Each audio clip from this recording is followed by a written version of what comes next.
दोस्तों, हम लोग नवरात्रि में कौन सी सावधानियां रखें ताकि हम लोगों को पूरे फल की प्राप्ति हो? कौन कौन से ऐसे काम नहीं करना चाहिए, कौन कौन से काम हम लोगों को करना चाहिए ताकि जो हम लोग व्रत कर रहे हैं, अपने घर में अखंड ज्योत जला रहे हैं, जवारे बोए हैं, कलश रखे हैं, माता जी का पूजन कर रहे हैं, 9 दिनों तक लगातार व्रत कर रहे हैं, तो कौन सा ऐसा काम नहीं करना है जैसे कि हम लोगों की दिक्कत परेशानी का सामना न करना पड़े, पूरे फल की प्राप्ति हो। इसके लिए यह वीडियो बहुत ही आश्चर्यजनक वीडियो है। इस वीडियो के माध्यम से आपको बहुत अच्छी अच्छी जानकारियां मिलने वाली है कि कौन सा काम करना चाहिए, कौन सा काम नहीं करना चाहिए, कौन सी सावधानियां रखनी चाहिए, दुर्गा जी का आवाहन मंत्र कौन है, सारा कुछ आपको इसी वीडियो में मिलने जा रहा है। बहुत ही ज्ञानवर्धक यूजफुल वीडियो है। यदि आप इस वीडियो को स्किप करेंगे तो एक अच्छी जानकारी से आप हाथ धो लेंगे। यदि इस वीडियो को आप पूरा देखते हैं तो बहुत अच्छी अच्छी जानकारी आपको मिलने वाली है। सबसे पहले मैं दुर्गा जी का आवाहन मंत्र बता रहा हूँ, जो बहुत ही प्रयोगार्थक और एक शक्तिवर्धक मंत्र है। इसके बाद मैं आपको बताऊंगा कि हमें नवरात्रि में कौन कौन सा काम नहीं करना है, किन किन कार्यों से हमको बचना है ताकि हम लोगों को पूरा फल मिले। जैसे अगर हवा बहुत तेज चल रही हो, यदि हम हवा के विपरीत भागेंगे, दौड़ेंगे, तो हमारा काम जल्दी नहीं हो पाएगा, हम लोग पीछे हो जाएंगे। यदि हम हवा के अनुकूल रहेंगे, उसी तरह से हवा भी जा रही है, उधर से हम भी दौड़ रहे हैं, तो काफी जल्दी अपने मंजिल तक पहुंच जाएंगे। इसलिए जो परेशानियां आती हैं, मुसीबत आते हैं, संकट आते हैं, उनको कैसे निवृत्त हुआ जाए, उनसे कैसे बचा जाए, उसके बारे में यह वीडियो है। बहुत ही ज्ञानवर्धक वीडियो है, यूजफुल वीडियो है। इस वीडियो को आप जरूर पूरा देखें। यदि अच्छा लगे तो लाइक करें, शेयर करें, कमेंट करें और अपने दोस्तों के बीच भेजें ताकि एक अच्छी जानकारी सबको मिल सके। दोस्तों, दुर्गा जी का मैं आपको एक आवाहन मंत्र बता रहा हूँ, उसे आप एक कागज पर नोट कर लें। बहुत जरूरी मंत्र है। इस मंत्र से इतनी शक्ति है कि आपके सारे संकट, सारे रोग दुख क्लेश निवृत्त होंगे, दूर होंगे और एक अच्छी जानकारी, अच्छा ज्ञान, अच्छी शक्ति आपको मिलेगी। यह मंत्र है कि ओम खड्गम चक्र गदे सुचाप परिघांग शूलम भुसुंडिम शिरः शंखम संदधतिम करे नयनाम शर्वांग भूषावृताम नीलाश्मद्दुतिमाश्य पाददशकां शेवे महाकालिकां यामस्तोत्स्वपिते हरौ कमलजो हन्तुं मधुमकैटभम् अक्षस्त्रं परशुं गदेशकुलिशं पद्मं धनुष्कुण्डिकां दण्डं शक्तिमसिं च चर्मजलजं घण्टाशुराभाजनं शूलं पाशसुदर्शने च दधतिं हस्तैः प्रसन्नाननां शेवे सैरिभ मर्दनीमिह महां लक्ष्मी सरोज स्थितां घण्टाशूलहलानि शङ्खमुशले चक्रं धनुषायकम् हस्ताब्जय दधिं घनां चिन्तां सुतुल्या प्रभां गौरी देह समुद्भवां त्रिजगताम् आधारभूतां महा पूर्वामत्र सरस्वती मनुभजे शुम्भादि दैत्यार्दिनीम् ओम विद्युद्धाम शम प्रभां मृगपते स्कंधै स्थितां भीषणां कन्याभि करवाल खेट बिलश धस्ताभिराशेवितां हस्तैश्चक्र गदासि खेट विशिखां चापं गुणं तर्जनीं बिभ्राणां मनलात्मिकां शशिधरां दुर्गां त्रिनेत्रां भजे। यह दुर्गा जी का आवाहन मंत्र है। बहुत अच्छा मंत्र है। इस मंत्र का इतना प्रभाव है कि आपके सारे संकट क्लेश दुख दूर होंगे, सुख समृद्धि स्तुति लक्ष्मी की प्राप्ति होगी। अब जो मैं आपको बता रहा था, जो वीडियो का मेन मोटो है कि हमें क्या सावधानी रखनी चाहिए ताकि हमें पूरे फल की प्राप्ति हो। कौन कौन से ऐसे काम हमको नवरात्रि में व्रत के समय नहीं करना है। यदि आप व्रती हो, आपके घर में पूजन हो रहा है, आपने कलश रखा है, जवारे रखे हैं, अखंड ज्योति आप जला रहे हैं, तो निश्चित रूप से अगर इन कार्यों को आप करेंगे तो पूरे फल की प्राप्ति नहीं होगी। इसलिए इन कार्यों से आपको निवृत्त होना है, दूर होना है। पहला काम हमें क्या करना है कि सबसे पहले जहां हमारे घर में पूजन हो रहा है, यदि हम व्रती हैं तो रोज सुबह शाम कम से कम घर की सफाई बहुत जरूरी है। मुख्य दरवाजे पर सफाई बहुत जरूरी है। यदि आपका पक्के का मकान है तो कम से कम झाड़ू से पूरा उसको पानी कर करके खूब अच्छी सफाई करें और रोशनी की अच्छी व्यवस्था हो। ऐसा ना हो कि जहां में पूजा कर रहे हैं आप लोग, वहां रोशनी ना हो, अंधेरा हो, लक्ष्मी वहां आए ही ना, तो कैसे होगा। अगर आपको पूरे फल की प्राप्ति हो करनी है तो निश्चित रूप से घर की सफाई सुबह शाम जरूर करें, रोशनी की अच्छी व्यवस्था हो, अच्छे प्रकाश की व्यवस्था हो। दूसरा काम क्या करना है कि यदि आप व्रती हैं, व्रत कर रहे हैं, आपके घर में पूजन हो रहा है, आपने अखंड ज्योति जलाई है, तो दिन में आपको सोना नहीं है। बहुत लोग ऐसे हैं कि बस सुबह शाम पूजा कर करके और दिन भर सो रहे हैं। ऐसा नहीं करना है। दिन में आपको बिल्कुल नहीं सोना है। थोड़ा बहुत आप आराम कर सकते हैं, लेकिन सोना बिल्कुल नहीं है। सोना वर्जित है, शास्त्रों में कहा गया है। श्रीमद दुर्गा सप्तशती में कहा गया है कि व्रती को दिन में नहीं सोना है। हल्का फुल्का आप आराम कर सकते हैं फलाहार लेने के बाद, लेकिन सोइए मत। आपको करना क्या है, सुबह शाम भगवान की आरती करनी है, पूजन करना है, धर्म का काम करना है।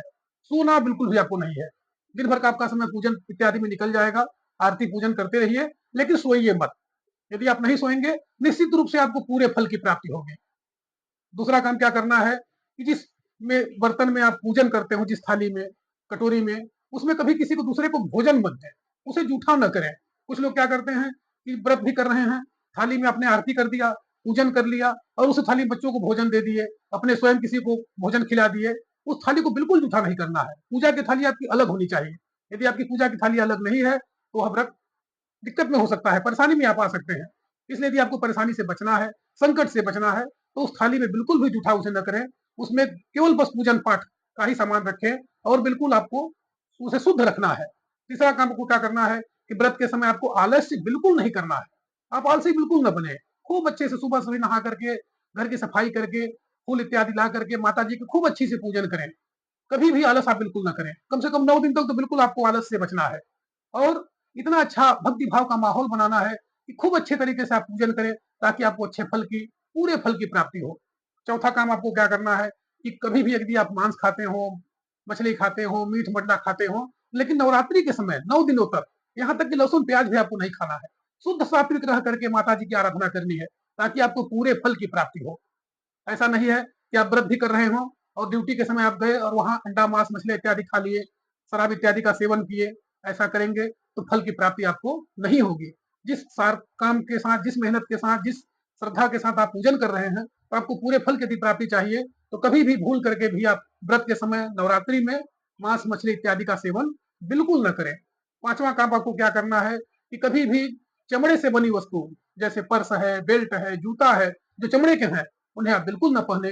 लेदर का हो तो पहन सकते हैं, लेकिन चमड़े का आपको न तो जूता पहनना है, न बेल्ट रखना है, क्योंकि चमड़े के जो सामान होते हैं वो अधिकांश तरह से पशुओं के खाल से बनते हैं। इसलिए कभी भी व्रत के समय, पूजन के समय, नवरात्रि के समय आपको बिल्कुल भी ऐसा काम नहीं करना है। कभी भी झूठ नहीं बोलना है। 9 दिन तक तो आपको बिल्कुल नहीं झूठ बोलना है। झूठ से बिल्कुल आपको परहेज करना है।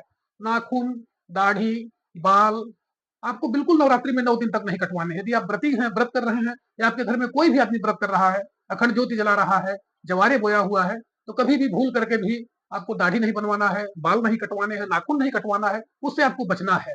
यहाँ तक कि साबुन भी आपको नहीं लगाना है। यदि आपके हाथ में तेल इत्यादि लगे हुए हैं, तो आप साबुन से छू सकते, लेकिन स्नान बिना साबुन का ही आपको करना है। जितना आपको शुद्ध रह सकते हैं, उतना आपको शुद्ध रहना है।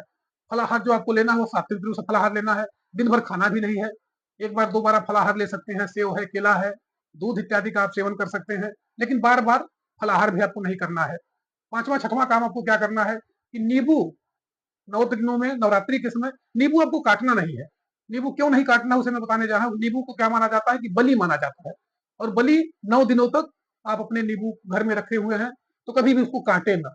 काटने से नुकसान हो सकता है, इसलिए आपको उससे बचना है। नींबू को बिल्कुल नहीं काटना है और सफाई पर विशेष ध्यान देना है। आप जितना अधिक से अधिक सफाई रखेंगे, उतना ही आपको फल की प्राप्ति होगी। अतिथियों का खूब सम्मान करिए। आपके घर में कोई अतिथि आ गए, कोई मेहमान आ गए, कोई कुंवारी कन्याएं आ गई, तो आप उनका खूब से स्वागत करें, सम्मान करें, उन्हें खूब नाश्ता पानी भोजन कराएं। जितना अधिक से अधिक हो सकता है उनसे प्रेम से मिले। बड़े बुजुर्गों का सम्मान करें। आपको अपने बड़े बुजुर्गों का सम्मान करना है। यदि आपके घर में दादा है, दादी है, माता पिता वृद्ध अगर हो गए हैं, तो कभी भी उनकी अवहेलना न करें। यदि आप उनकी अवहेलना करेंगे, तो आपको फल की प्राप्ति नहीं होगी। उनके बातों को माने, अच्छी-अच्छी बात उनसे सीखें, अच्छी-अच्छी बातें उनको बताएं, उनका सम्मान करें, उनका स्वागत करें, उनका इज्जत करें। छोटे-छोटे बच्चों को प्रसन्न करें, क्योंकि माता जी किसी भी रूप में आपके घर में आ सकती हैं। कन्या के रूप में आ सकती हैं, बालक के रूप में आ सकती है, किसी भी। तो कुंवारी कन्याओं का विशेष रूप से उनका स्वागत करें, सत्कार करें, उन्हें अच्छा-अच्छा भोजन कराएं, उनका सम्मान करें। यदि आप ऐसा करते हैं, निश्चित रूप से आपको पूरे फल की प्राप्ति करती है। एक काम जो आपको और नहीं करना है कि कभी भी विवाद नहीं करना है। किसी भी झगड़ा, लड़ाई, तीन तूफान से आपको बिल्कुल दूर रहना है। 9 दिन तक आपको किसी से विवाद नहीं करना है। किसी को कटु शब्द नहीं बोलने हैं, किसी को उधार नहीं देना है, किसी से उधार नहीं लेना है, बुरा भला किसी को नहीं बोलना है, उससे आपको बिल्कुल बचना है। भक्ति भाव का माहौल आप रखें, हमेशा प्रसन्न रहें। अगर आप प्रसन्न नहीं रहेंगे, मन में नाना प्रकार के आप व्यवधान लेकर चलेंगे, नेगेटिव माइंड लेकर के चलेंगे, तो उससे आपको दिक्कत का सामना करना पड़ सकता है। इसलिए हमेशा उससे बचें। पूजन की थाली स्वच्छ रखें, साफ रखें। पूजन के बाद जो प्रसाद हो उसे लोगों में वितरित करें। शुद्ध विचार से, शुद्ध मन से पूजन करें। भक्ति भाव का माहौल बनाएं, ताकि आपको पूरे फल की प्राप्ति हो। हमेशा प्रसन्न रहे। कन्या का पूजन करें, दाढ़ी बाल इत्यादि न बनवाएं, घर की बढ़िया से सफाई रखें, मांस मदिरा का सेवन बिल्कुल न करें। प्रतिदिन घर में भक्ति भाव हो, सुबह शाम भगवान की आरती हो, पूजन हो, एक दूसरे का आप सम्मान करें, एक दूसरे की बातों को माने, ताकि आपके अच्छे से अच्छे मनोरथ सफल हों और जल्दी पूरे हों। यदि आप ऐसा करते हैं, निश्चित रूप से माता भगवती का आपके ऊपर कृपा प्राप्त होगी और आपका सारा घर परिवार समाज खुशहाल रहेगा। सारे संकट, क्लेश, दुख निवृत्त होंगे, उनसे छुटकारा मिलेगा और सुख समृद्धि, यश कीर्ति, धन लक्ष्य की प्राप्ति होगी। आप हमेशा निरंतर ही आगे को बढ़ते रहेंगे, हमेशा प्रसन्न रहेंगे, स्वस्थ रहेंगे। इसलिए इन सारे बातों पर जो मैंने बताया है, उस पर आप अमल करें। यदि घर में पूजा पाठ हो रहा हो, नवरात्रि का समय हो, इन चीजों से बचें ताकि आपको पूरे फल की प्राप्ति हो।